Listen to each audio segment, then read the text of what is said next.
Guys, this is very important update that has just come from CBSE regarding a revised syllabus of accounts of class 12th and 11th.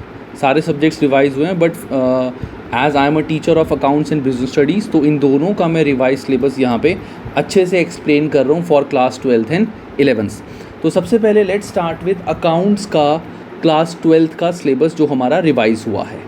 ठीक है, तो मैं chapter wise बताता हूँ कि chapter wise क्या क्या कटा है और क्या क्या रहेगा उस चैप्टर में। ठीक है, तो let start with the first chapter. First chapter हमारा आता है NPO, that is not for profit organisation. इस चैप्टर में सब कुछ सेम है, इस चैप्टर में कोई भी चेंजेस नहीं है। सेम हमारे को income expenditure account, balance sheet, subscription, जो हमारा कॉस्ट ऑफ मटेरियल कंज्यूम था, सब कुछ हमें यहाँ पे करना है। Nothing has been changed. उसके बाद आता है चैप्टर नंबर 2 हमारा पार्टनरशिप फर्म। इसमें था हमारा फंडामेंटल्स।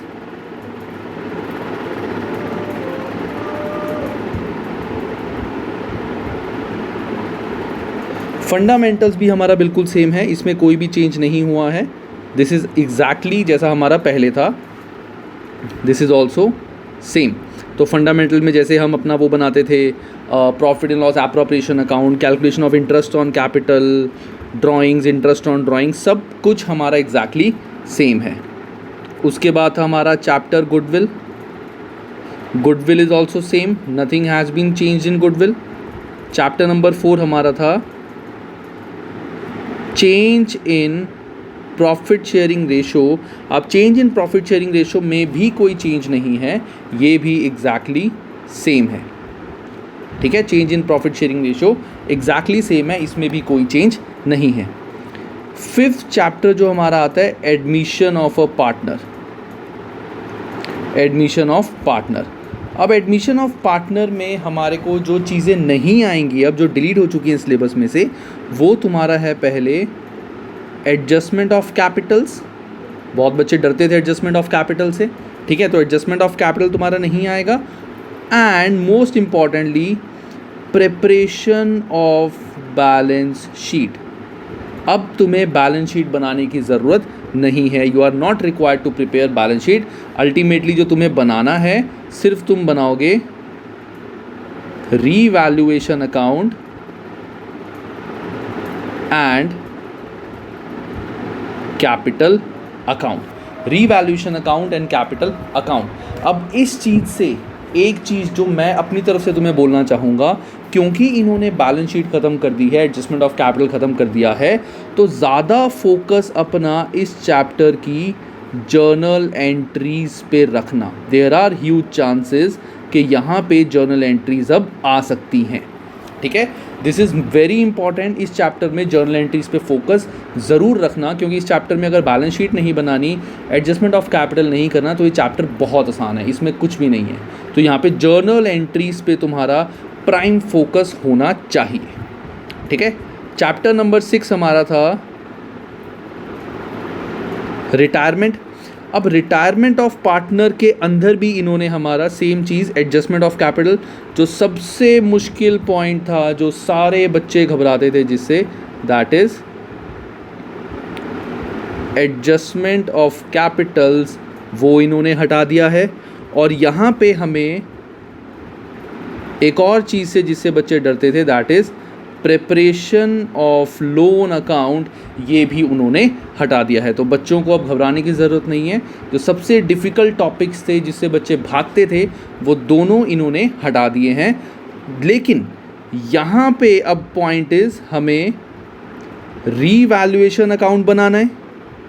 ठीक है, कैपिटल अकाउंट बनाना है और बैलेंस शीट हमें यहाँ पे बनानी है। ये ध्यान रखना, कंफ्यूज मत होना। बैलेंस शीट एडमिशन में नहीं आएगी, लेकिन बैलेंस शीट रिटायरमेंट में आएगी, क्योंकि रिटायरमेंट में उन्होंने बैलेंस शीट के बारे में कुछ नहीं बोला है। बच्चे हवा फैला देते हैं कि बैलेंस शीट कहीं नहीं बनानी, ऐसा नहीं है।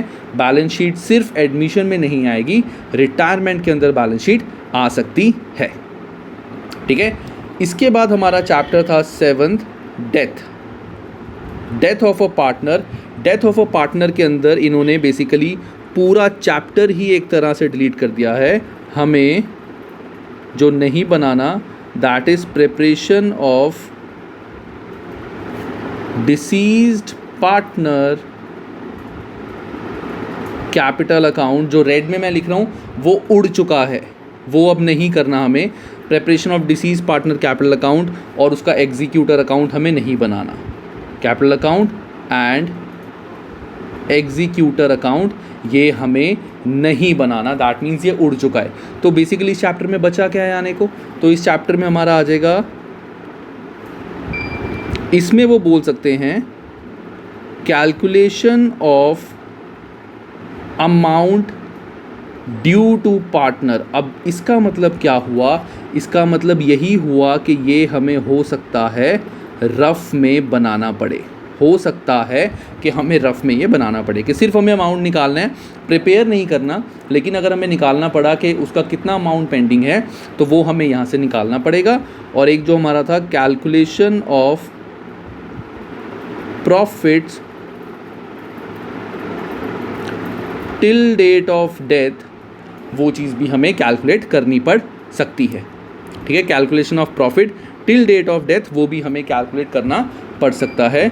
तो ये चीज़ गाइस बहुत इंपॉर्टेंट है, ध्यान रखना। ये चीज़ तुम्हारी डिलीट हुई है लेकिन इसका एक अलग वर्जन भी निकलता है, हमें उस चीज़ के लिए भी प्रिपेयर रहना है। ऐसा ना हो तुम सिलेबस में बोलो कि सर ये तो उड़ चुका था, फिर भी एग्ज़ाम में आ गया, उन्होंने तो पूछ लिया कि डिसीज पार्टनर को कितना अमाउंट देना है, उसके लिए तो कैपिटल अकाउंट बनाना पड़ेगा।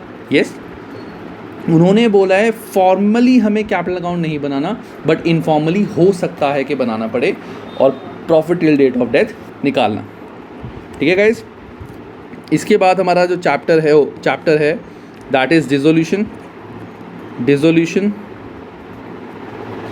You will be glad to know कि डिसोल्यूशन में देयर इज़ नो चेंज, ये बिल्कुल सेम है जैसा कि पहले था, जो हम अभी तक करते आए हैं, कोई छोटा मोटा चेंज भी नहीं है।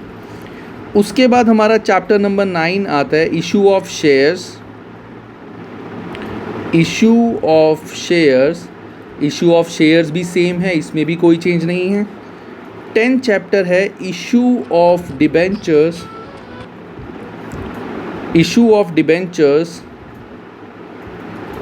ये भी बिल्कुल सेम है, इसमें भी कोई चेंज नहीं है। चैप्टर नंबर 11 है रिडम्पशन ऑफ डिबेंचर्स। अब रिडम्पशन ऑफ डिबेंचर्स में भी कुछ चीज़ें हैं जिससे बच्चे भागते हैं। तो रिडम्पशन ऑफ डिबेंचर्स में इन्होंने बताया हुआ है कि जो टॉपिक्स तुम्हारे डिलीट हो चुके हैं that is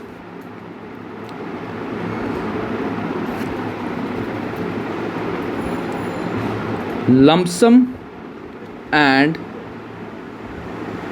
draw of lots.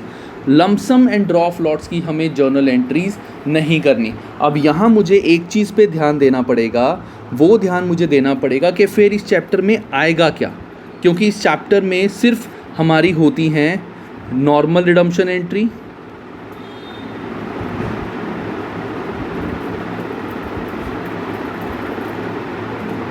Normal redemption entries हमारी होती हैं। एक हमारा आता है इसमें DRR और एक होता है DRI। तो गिव मी जस्ट 1 मिनट, मैं एक बार इसमें देखता हूँ कि एग्जैक्टली क्या टॉपिक इन्होंने इसमें से हटाए हैं। तो डिबेंचर्स में हमारा issue debentures at par, issue writing off debentures. तो as per my understanding guys, इन्होंने रिडम्पशन ऑफ डिबेंचर्स पूरा चैप्टर ही डिलीट कर दिया है। Issue of debentures yes guys, so according to me इन्होंने रिडम्पशन ऑफ डिबेंचर्स पूरा चैप्टर ही डिलीट कर दिया है। मैं एक बार इसको और कंफर्म कर दूंगा, बट मेरे अकॉर्डिंग जो अभी तक हुआ है that is this chapter is deleted. और ये चैप्टर बच्चे हमेशा छोड़ के जाते थे कि ये चैप्टर बड़ा गंदा है, इसकी जर्नल एंट्रीज बहुत ख़राब है। ठीक है, ये तुम्हारा टोटल सिलेबस है अकाउंट्स का जो इन्होंने डिलीट करा है और जो वैसा ही रहेगा। और अकाउंट्स के सिलेबस में कोई भी चेंज नहीं है, everything else remains exactly same जैसा कि हमारा पहले था, सिर्फ ये चीज़ें हमारी डिलीट हुई हैं। ठीक है गाइस। और सबके लिए ये चीज़ मैं अभी लिंक में PDF में भी डाल रहा हूँ, तो एक बार तुम देख लेना, अगर किसी को कोई डाउट हो तो वहाँ से बच्चा इसको दोबारा से समझ सकता है, ठीक है। और एक आगे इन्होंने बोला है कि सिर्फ एक ही प्रोजेक्ट रहेगा, वो स्कूल वालों के ऊपर है, प्रोजेक्ट के लिए I am not concern, I am concern with your syllabus. तो ये है तुम्हारा सारा 12th का revise syllabus. Bye guys, take care and I would say please subscribe to my channel. मैं इसमें बहुत सारी अपडेट्स वीडियोस डालता रहूँगा। इसके अलावा please share the video with all your friends, ताकि उनको अच्छे से सारे कॉन्सेप्ट समझ आ जाएं कि क्या चेंजेस हैं क्या नहीं, वो कंफ्यूज ना हो। मैं 12th का बिजनेस स्टडीज़ का भी अपडेट सिलेबस में डाल रहा हूँ कि क्या क्या डिलीट हुआ है और क्या क्या एज इट इज़ रहेगा। ठीक है guys, take care, bye and stay home, stay safe.